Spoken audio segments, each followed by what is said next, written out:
Everyone, this is Jyoti and welcome back to the channel. कैसे हैं सभी लोग? आई होप कि सभी लोग अच्छे होंगे। सो दोस्तों, अपना जो Bihar state cooperative bank exam है वो 31 को शेड्यूल है ना। ज़्यादा दिन अभी नहीं बचे हैं।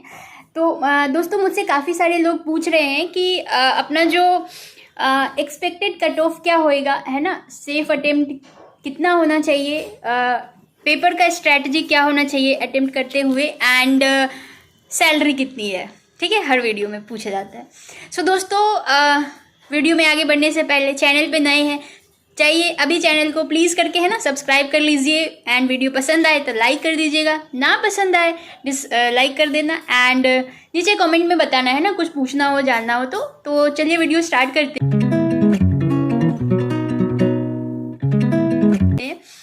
तो सबसे पहले पेपर कैसे अटेम्प्ट करना है, ठीक है, पेपर कैसे अटेम्प्ट करना है उसको देखेंगे। एंड यार देखो, जो अटेम्प्ट करने का आपका जो वो है ना, कितना होना चाहिए अटेम्प्ट, कितने सेफ अटेम्प्ट होने चाहिए करके।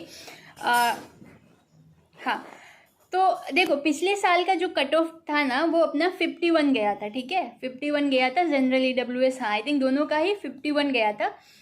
मेरे मार्क्स ध्यान नहीं आ रहा है, मुझे देखना पड़ेगा। 85 या 88 इतना कुछ, ऐसा ही कुछ था मेरे मार्क्स। ठीक है, तो देखो पेपर क्या था, पेपर इजी था।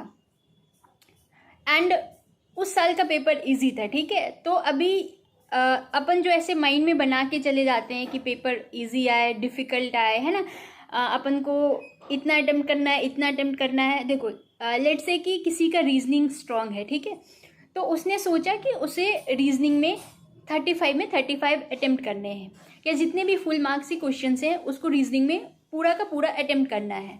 बट जब पेपर ओपन होता है, ठीक है, तो वो सोच के चल रहा है कि उसको पूरा पेपर अटेम्प्ट करना है। पेपर ओपन हुआ है ना, हम स्टार्ट किए, पहला पजल से स्टार्ट किए, वहाँ पे हम स्टक हो गए। उसके बाद हमने 2 मिनट लगाए, 3 मिनट लगाए, 4 मिनट लगाए, हमसे नहीं हो रहा है। यहाँ से हमारा माइंड प्रेशर में चला जाता है। ठीक है, हम प्रेशर लेने लग जाते हैं। हमारे माइंड में पता है पीछे से ये चल रहा होता है, रीजनिंग में तो मुझे पूरा अटेम्प्ट करना था, रीजनिंग में तो मुझे पूरा अटेम्प्ट करना था, बट यहाँ तो ये हो नहीं रहा है। एंड हम ऐसे सोच के चलते हैं, एक पॉइंट में हमें लेट से कि 30 अटेम्प्ट करना है। पहला अर्थमेटिक आया, हमसे नहीं हुआ, DI आया, हमसे नहीं हुआ। तो हम जैसे सोच के जाते हैं, पेपर वहाँ पे वैसा नहीं हो पाता है। तो हम क्या होता है, हम प्रेशर ले लेते हैं चीज़ों को, और फिर आगे उससे भी पेपर ख़राब हो जाता है। ठीक है, तो कैसे, किस माइंड से पेपर देने जाना है? सबसे पहला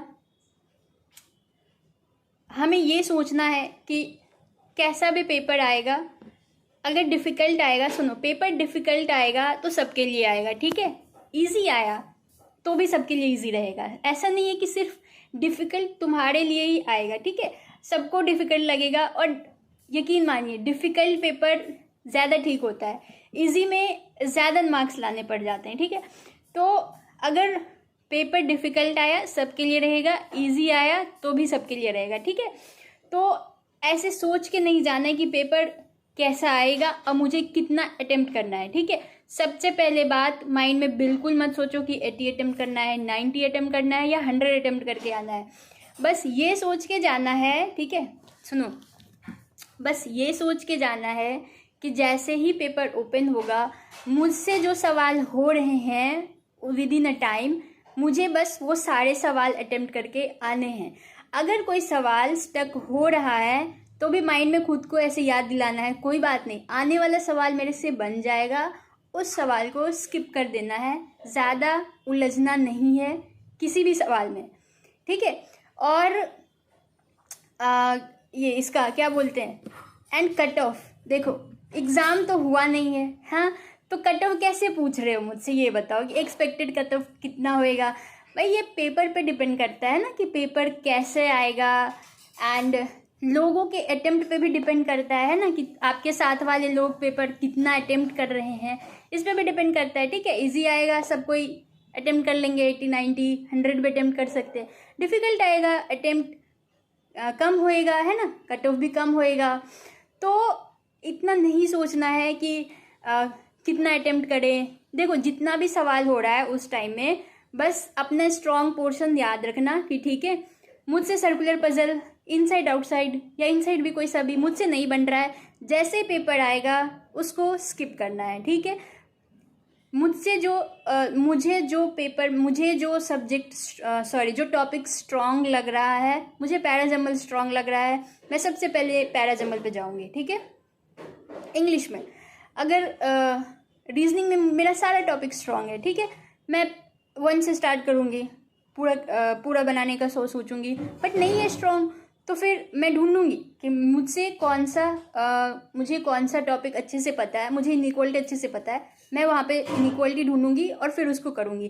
क्या होता है ना कि अगर 2-3 मिनट में ऐसे 4-5 सवाल वहाँ पे ना ऐसे ब्लू कलर का दिखता है ना कि हाँ हो गया, तो वो देख के अच्छा लगता है, ठीक है। वहाँ जो आपके कौन सी साइड में रहता है, राइट साइड में ना, हाँ वो जो रहता है ना, तो वो देख के ऐसे अच्छा सा लगता है कि कलर रहता है। अगर रेड रेड रेड रहता है और तो लगता है कि अरे टाइम जा रहा है, सवाल नहीं हो रहा है, ठीक है।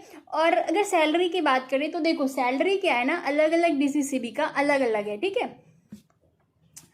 जैसे बिहार स्टेट कोऑपरेटिव का अलग है, आपका जो डिस्ट्रिक्ट सेंट्रल कोऑपरेटिव बैंक है उसके अलग सैलरी है, लाइक पाटलिपुत्रा का अलग है ना, मगध का अलग है, सबका अलग अलग है। कहीं पे 12th जो BPS है वो रिवाइज हो गया है, कहीं पे 12th, कहीं पे 11th चल रहा है, कहीं पे 9th चल रहा है ना, किसी का नहीं रिवाइज हुआ है पे स्केल, तो उनका कम है, ठीक है, जिनका रिवाइज नहीं हुआ है, बट उनका भी रिवाइज हो जाएगा एंड आने वाले टाइम में, और उनको एरियर मिल जाता है, ठीक है। सो सैलरी नहीं अभी सोचना है, ठीक है, एग्ज़ाम देना है अच्छे से। एंड हाँ, मैं एक कमेंट पढ़ रही थी, किसी ने कमेंट किया था कि सीट सारी बिक गई है, और पिछले साल भी ऐसा ही हुआ था, ऐसा ही कुछ कमेंट देखा था शायद मैंने, मुझे ठीक से याद नहीं आ रहा है, बट ऐसा एक कमेंट मेरे किसी वीडियो पे किसी ने तो किया था कि प्रिपरेशन करने का कुछ नहीं है, एग्ज़ाम देने का कुछ नहीं है। देखो ऐसा कुछ भी नहीं है कि हाँ पिछली बार हल्ला हुआ था बट सीट बिक गया था, ये तो ऐसा मैं नहीं कह सकती, मुझे नहीं पता है। बट देखो हाँ पिछले बार कुछ जो कट ऑफ डिसाइड करने में ना, मेंस के कट ऑफ डिसाइड करने में कुछ हो गया था, गड़बड़ हो गया था। लाइक जो रिजर्वेशन कैटेगरी में है उन्हीं का कट ऑफ बहुत ज़्यादा हाई हो गया था, ठीक है। कुछ समझने में गलती हो गया था शायद कट ऑफ बनाते टाइम। लाइक जनरल का अगर 100 या 150 सीट्स हैं तो उनका कट ऑफ कम हो गया था। उन्होंने ऐसा देखा कि 150 में इतने का आ रहा है तो उन्होंने उसको उतना दे दिया। बाकी क्या हुआ कि जैसे अपना फीमेल का, IWS फीमेल का भी बहुत ज़्यादा कट ऑफ था। बाद में हाँ हुआ, काफ़ी हल्ला हंगामा हुआ, फिर उन्होंने ऐसा कहा कि शायद IBPS के एंड से कुछ इशू हो गया है। बट जिसके भी एंड से इशू हो, जो रिज़ल्ट है वो रिवाइज रिज़ल्ट दिया गया, ठीक है। पुराना रिज़ल्ट वापस ले लिया गया, रिवाइज रिज़ल्ट दिया गया एंड उसमें फिर कट ऑफ जो है वो ठीक से आया था, ठीक है। तो एंड ऐसे नहीं कह सकते कि सारी सीटें बिक गई हैं, ठीक है। अपने को एक सीट चाहिए और अपन ले लेंगे, है ना। तो काफ़ी सीट है और हो जाएगा, इतना सोचने का नहीं है। एंड बाकी फिर अच्छे से एग्ज़ाम दीजिएगा और अटेम्प्टिंग स्ट्रेटजी जो भी स्ट्रॉन्ग पोर्सन हो उसको लेना, अटेम्प्ट करना है, ठीक है। और ज़्यादा उलझना नहीं है सवाल में।